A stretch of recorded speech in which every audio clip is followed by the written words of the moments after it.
Hello, this is Matt on the Moon Lambo channel. In my very last video, I went to great lengths to explain why I believe that stablecoins are not the best way to facilitate cross-border payments.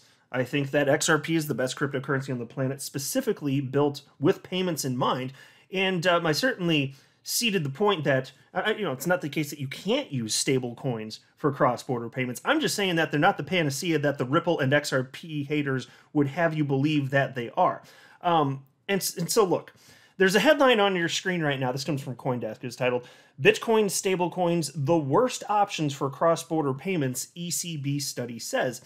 And it's interesting because the European Central Bank here, that's the ECB, they kind of validated some of the concerns that I brought up in my very last video. But it's also worth noting that they are not fond of crypto. They say things that are true, but they also say things that they must know are outright lies. And so these are people that are clearly, from my perspective, not being intellectually honest, so I can't trust them. But it doesn't mean that they're wrong about everything. It means that they're tailoring a narrative that's best suited for them. That's what I think anyway. But I wanted to note a couple things. Before running through this article, I want to start out this video by having a little add-on to the last video, which, if you didn't see my last video, I went into great detail. I think it was about 20 minutes long, so I encourage you to check that out if you're interested in this topic. But I'm going to share some comments here at the beginning part of the video that can stand alone. So if you didn't see that, don't worry. You don't have to go run and watch that one right now. But if you want additional information about why I believe what I believe, I broke down like a couple hypothetical transactions, actually. But in reading some of the feedbacks, and thank you to everybody that left comments in the video, I read a ton of them. I don't know that I'd quite seen all of them. There's always new comments popping up. But there was a certain smaller percentage of people that brought up the point that stable coins could be used instead of going through the actual hypothetical scenario that I brought up. So first of all, I love thoughtful discourse, so thank you all of you for taking the time to write me. But I want to bring this out because, first of all, a couple things. So, I think the bigger point may have been lost. I was kind of arguing why XRP is specifically useful and arguing why there could be specific downfalls with stablecoins.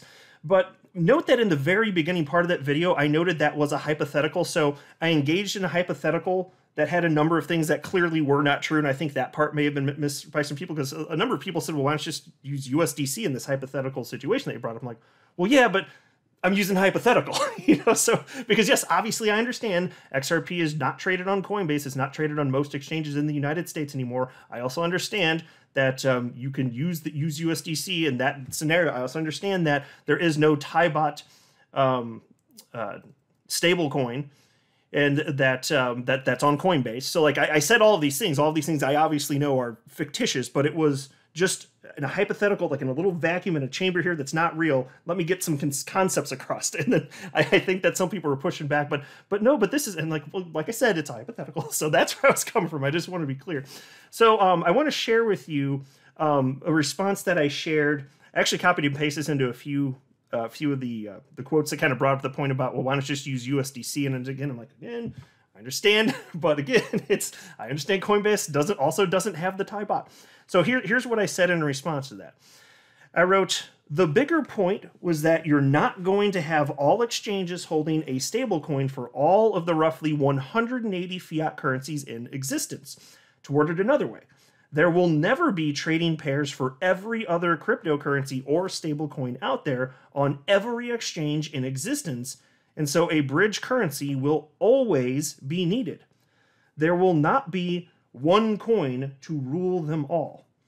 I know that lots of exchanges the world over have access to United States dollar-backed stablecoins since the US dollar is the global reserve currency. But still, not everyone has access. But that's not even close to the biggest problem. Not all money flows the world over will need to touch a US dollar-backed stablecoin at all, especially for more exotic corridors using less common fiat currencies. There will never be sufficient trust the world over, nor enough demand for every possible trading pair to be available everywhere. That's why XRP is so useful. No one has to worry about a central authority. Additionally, people do not need to know that cryptocurrency exists to get the benefit of cheap and quick XRP transactions that are used in the plumbing with Ripple's on-demand liquidity. Whereas if you want to send USDC, which of course is a stablecoin, to any other exchange in any country in the world, you're going to need to know how to use crypto and exchanges, and so will whoever you're sending it to. That is a substantial barrier to entry / adoption. In the future, most people will be familiar with crypto, but it will be a long time until we're there. But if you're going to send a cryptocurrency to your friend in another country, XRP would be safer as there's no counterparty risk. You know, and I'll just pause and note, like, you can talk about volatility of XRP, yeah, but if you send the stablecoin, then it's stable. I'm like, okay. Well, it depends on your timeline. I guess like that would be a fair point if anybody brought that up. But if you're just sending it to your friend and they want to convert it right away, on a typical day, the price of XRP actually isn't moving that much. If you're talking over a short period of time, it's not very volatile, and then you don't have counterparty risk except for on the exchanges. But if you're using USDC, then you have the exchange counterparty risk, and you have the counterparty risk of the entity running USDC. So I don't know. I'm just saying, you make your own decisions out there. I'm just thoughtfully thinking through this. That's all. Anyway, and then I wrote, I don't see a world. Wait, is that the right spot? Yeah, there we go. I don't see a world where the dollar replaces every fiat currency, and as such, I don't see a world where everyone will be using stablecoins backed by the dollar. In fact, that would threaten the financial sovereignty of many nations, and they would never allow it. In their eyes, it's already bad enough the United States dollar is the global reserve, and they would like that fact to change. So there you go. So I get it. It's like in the scenario, but again, it's like the point of the hypothetical was to describe the bigger problem, and then I went on to do that. But if your position is that, but just use USDC, well then why are you a fan of XRP and Ripple's use case for it as on-demand liquidity? Because I don't think that makes sense. I don't think most people are ready to hop on exchanges and move money around themselves. It's what 2 or 3% of humans have ever held crypto at any point in time, and that's a solution. No, in the short term, the biggest solution if you want to use a cryptocurrency for cross-border payments, it better be done in the background, and XRP is being positioned for that. Other cryptos are not. So to me, that makes the most sense. But then just beyond that, since when did people in the XRP community start thinking that it makes sense to just have US dollar-backed stablecoins dominate cross-border payments? Like, where did that come from? To me, that doesn't make a whole lot of sense. It's not that you can't use them for that. I'm saying what makes the most sense for most people. Well, right now, it's XRP being used in the plumbing because most of you out there in the world, not you listening to this, but most people out in the world don't know a damn thing about crypto. So if they're going to get the benefit, it just better be in the plumbing.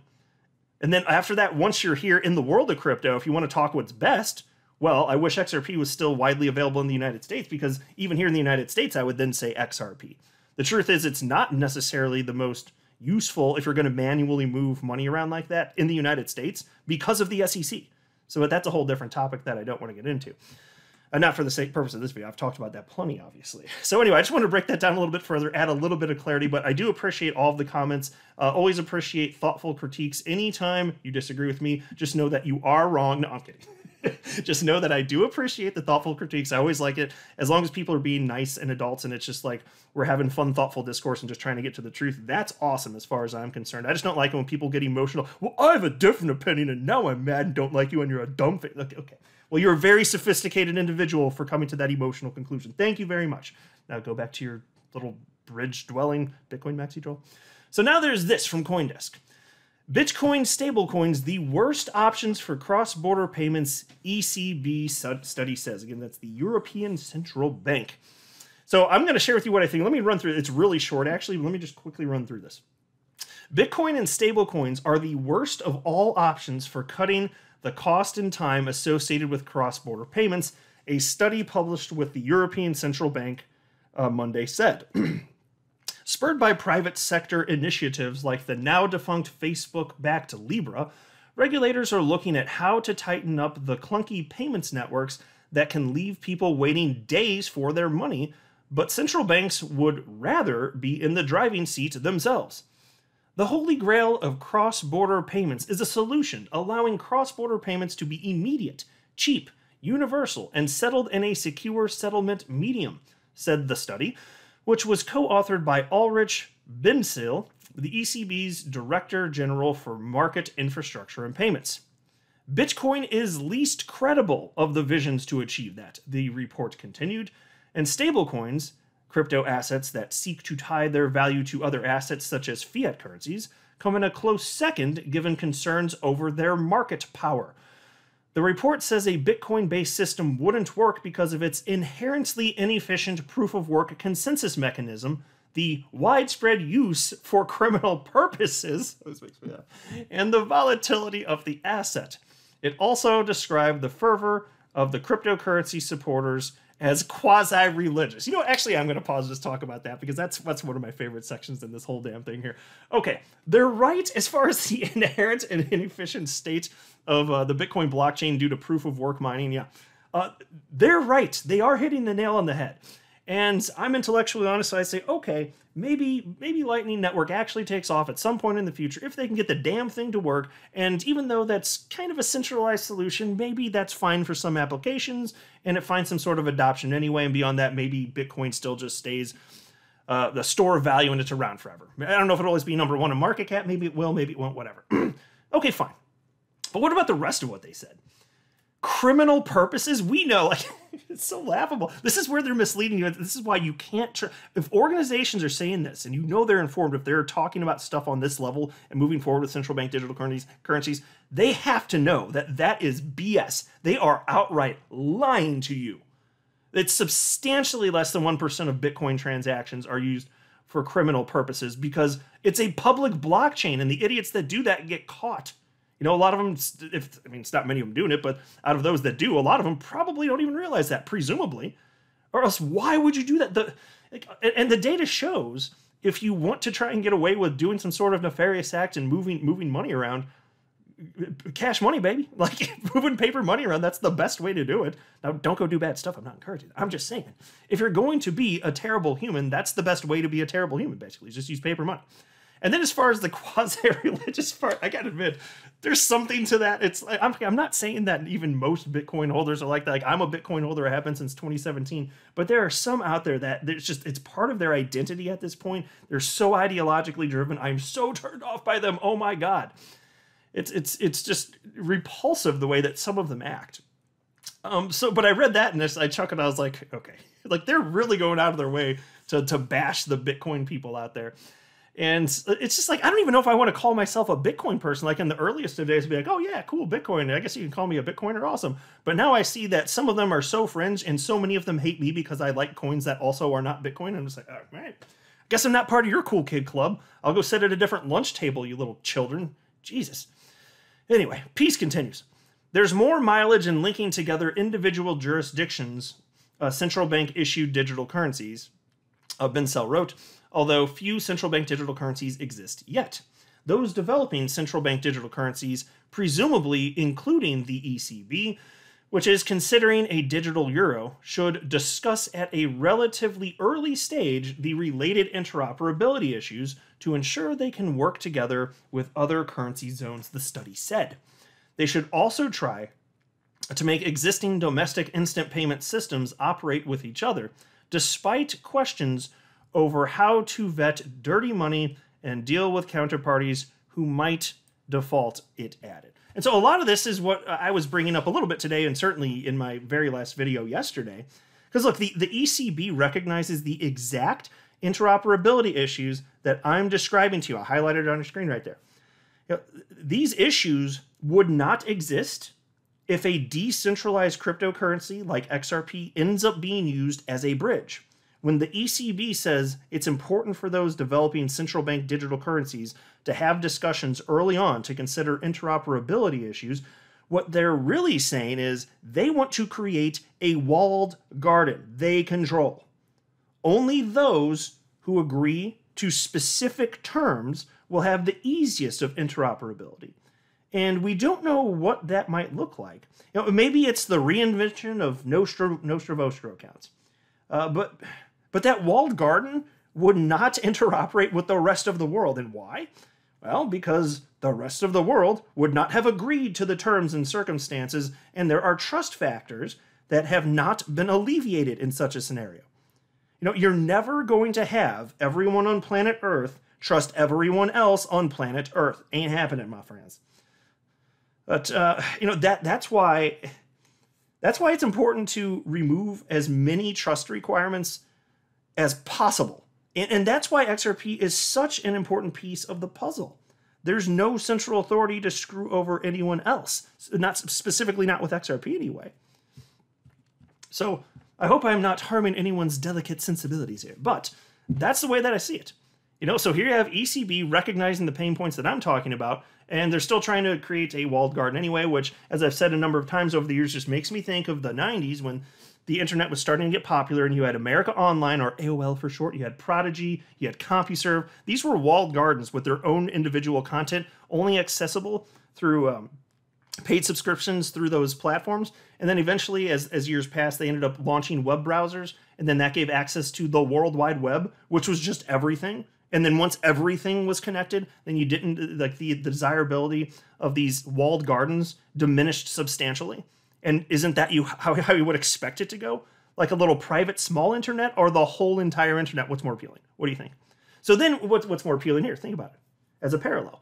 Is it more appealing for these little central banks here, whatever, to get together and try and hash things out, the ones that are able to agree with one another, to have their own little walled garden or something to that effect, or even just small banks creating their own little systems, even if it has nothing to do with central banks? Does that make more sense? All these walled gardens? Well, they can try and do it, and they might get some sort of traction. In fact, I think some probably will. But you're not going to get everyone on board with your stupid little vision. It's not going to happen. Different people want different things. There are different motivating factors in various geographic regions.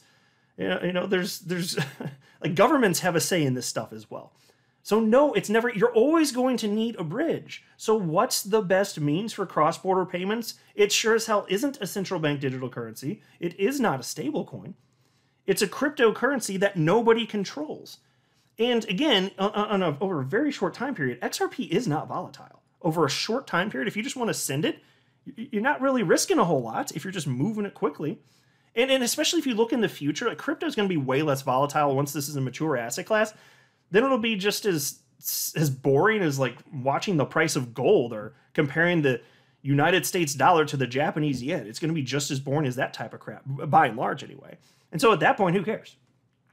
So if you're talking about ultimate fix, like big picture stuff, duh. Of course that's where we're going. That's always going to be a better solution than stable coins. And you got to throw away this idea that USDC is better than everything else. Like, the small percentage of you that said that, no offense to you, I appreciate you sharing your thoughts.